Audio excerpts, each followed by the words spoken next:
আসসালামু আলাইকুম ওরহমতুল্লাহি ওবরকাতু। আপনারা দেখতে পাচ্ছেন যেটা কুরআনুল কারীমের মধ্যে আল বুদনা শব্দ ব্যবহার করেছেন, অর্থাৎ এটা কুরবানি গরু। তো কুরবানি গরু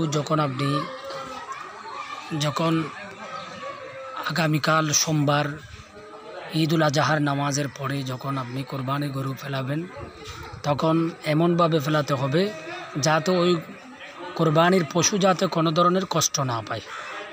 এটা আপনাকে মনে রাখতে হবে, যাতে কোনো ধরনের কোরবানির পশু এটা যেন কষ্ট না পায়। বিশেষ করে আপনারা দেখতে পাচ্ছেন এদিকে আরও কোরবানির পশু, যেগুলো আল্লাহ পাক সুবহানাহু ওয়া তাআলা কাল কিয়ামতের ময়দানে রসুল পাক বলেছেন এটা তোমার ফুলসিরাতের বাহন হবে, এই পশু তোমার ফুলসিরাতের বাহন হবে। সুতরাং এই জন্য কোরবানির পশু নেওয়ার সময় সুন্দর, সাবলীল এবং মাধুর্য গরু আপনি দেখে নেবেন। বিশেষ করে ছাগলও এখানে রয়েছে, তো আপনারা সেটা বেছে বেছে নেবেন, কারণ এটা আপনার যেহেতু ফুলসিরাতের বাহন হিসেবে হবে, সেই জন্য আপনাকে ফুলসিরাত পার হতে গেলে তো এই ধরনের বাহন যাতে কোনো খুঁত না থাকে এবং কোনো ধরনের সমস্যা না থাকে, সেইভাবে ভালো হৃষ্টপুষ্ট সুন্দর সাবলীল সুন্দর নিতে হবে। আপনারা দেখতে পাচ্ছেন যেটা আগামীকাল জবে করা হবে আল্লাহর নামে। তো আপনারা যারা বিশেষ করে কোরবানি দেবেন তারা আল্লাহর নামে জবে করবেন। আল্লাহর নামে কমপক্ষে ছুরি যখন চালাবেন আল্লাহু আকবার এটা বলতে হবে।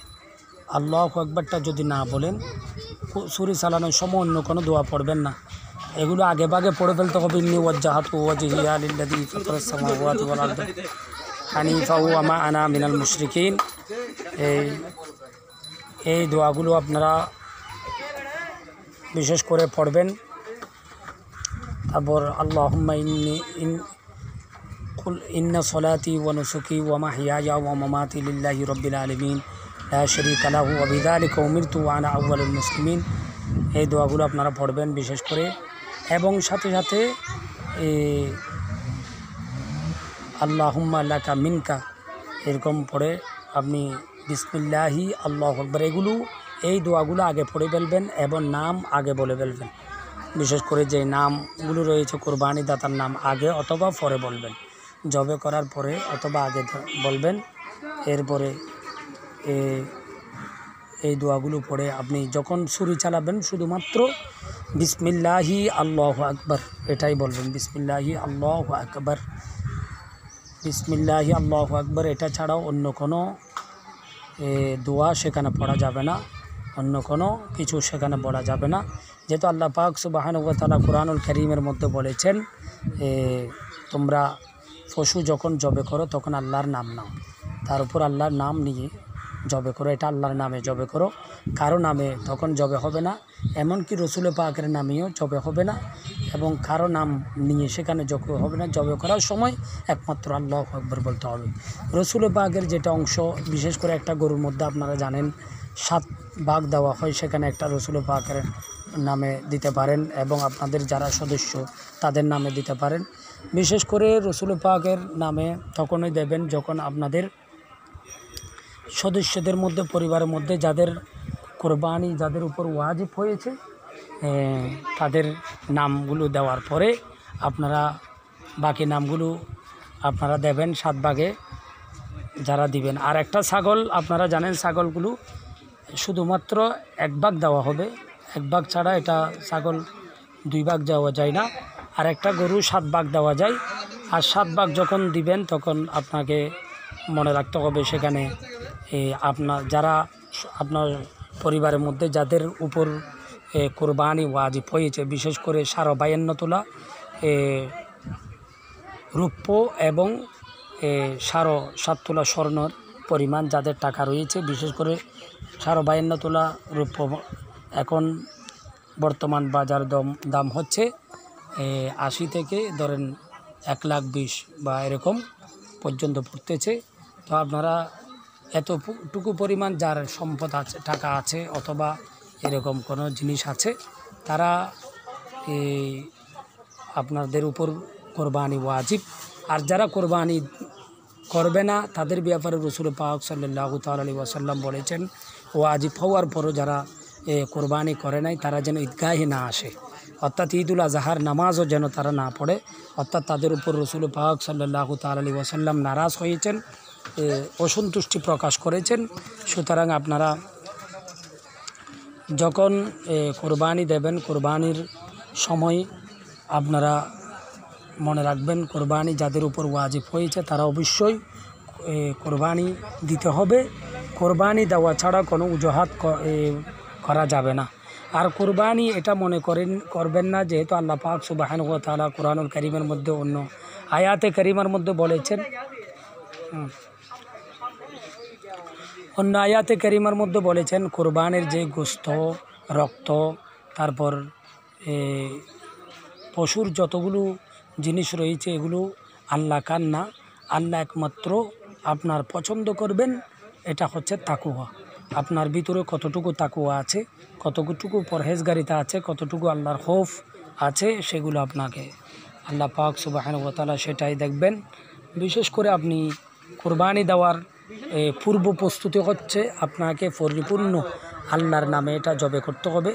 রিয়া দেখানোর জন্য আপনাকে কোনো দেখানোর জন্য আপনি 2 লাখ টাকা দিয়ে 10 লাখ টাকা দিয়ে 20 লাখ টাকা দিয়ে গরু, মহিষ, ছাগল, ভেড়া এগুলো কিনলে আপনার কোনো ফায়দা হবে না।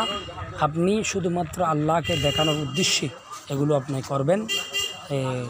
তো আপনারা যারা দেখতে পাচ্ছেন, বিশেষ করে কোরবানি যাদের উপর ওয়াজিব হয়েছে আপনারা অবশ্যই কোরবানি করবেন। এটা না হলে আপনি ওয়াজিব যেটা ওয়াজিব ভঙ্গ করার কারণে একটা ওয়াজিবাতের গুনাহগার আপনার আমলনামার মধ্যে লেখা হবে। সুতরাং আপনার অবশ্যই কোরবানি যাদের উপর ওয়াজিব হয়েছে আপনারা কোরবানি করবেন। আরেকটা কথা হচ্ছে রাসূল পাক সাল্লাল্লাহু তাআলা আলাইহি ওয়াসাল্লাম অপর একটা হাদিসে পাকের মধ্যে ঘোষণা দিয়েছেন, রাসূল পাক যখন হিজরত করেছেন মদিনায়ে পাকের দিকে, তখন মদিনায়ে পাকের মধ্যে রাসূল পাক 10 বছর উনি ছিলেন। 10 বছর উনি কী করেছেন, একাধারে উনি কোরবানি করেছেন। এবং বিশেষ করে শের খুদা আলী রাদিয়াল্লাহু তাআলা আনহু রাসূল পাক সাল্লাল্লাহু তাআলা আলাইহি ওয়াসাল্লাম ইন্তেকালের পূর্বে অর্থাৎ বলে গিয়েছেন, হে আলী, তুমি যখন আমি পৃথিবীর জমিন থেকে পর্দা করব এরপর আমার নামে একটা কোরবানি দেবে। আর আপনারা জানেন রাসূল পাক সাল্লাল্লাহু তাআলা আলাইহি ওয়াসাল্লাম কোরবানি দিয়েছেন, 2টা কোরবানি দিয়েছেন। একটা হচ্ছে যে রাসূল পাক নিজের জন্য দিয়েছেন এবং আরেকটা হচ্ছে রাসূল পাক সাল্লাল্লাহু তাআলা আলাইহি ওয়াসাল্লাম উম্মতের জন্য কোরবানি দিয়েছেন।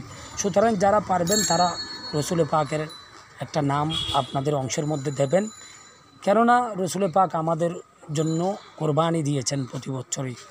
এবং শেরে খুদা আলী রাদিয়াল্লাহু তাআলা রাসূল পাকের নামে কোরবানি দিয়েছেন। তারপর ওনার জন্য একটা 2টা এভাবে ওপর হাদিসে পাকের মধ্যে এভাবে রয়েছে রসুল পাকের নামে 2টা পর্যন্ত নিতেন উনি। একটা যেহেতু ওসিয়ত করে গিয়েছেন, আরেকটা ক্ষেত্রে এখানে বলা হচ্ছে যে যারা ওসিয়ত করে যায়, আপনার মা বাবা কেউ যদি ওসিয়ত করে যায় তাহলে ওই কোরবানি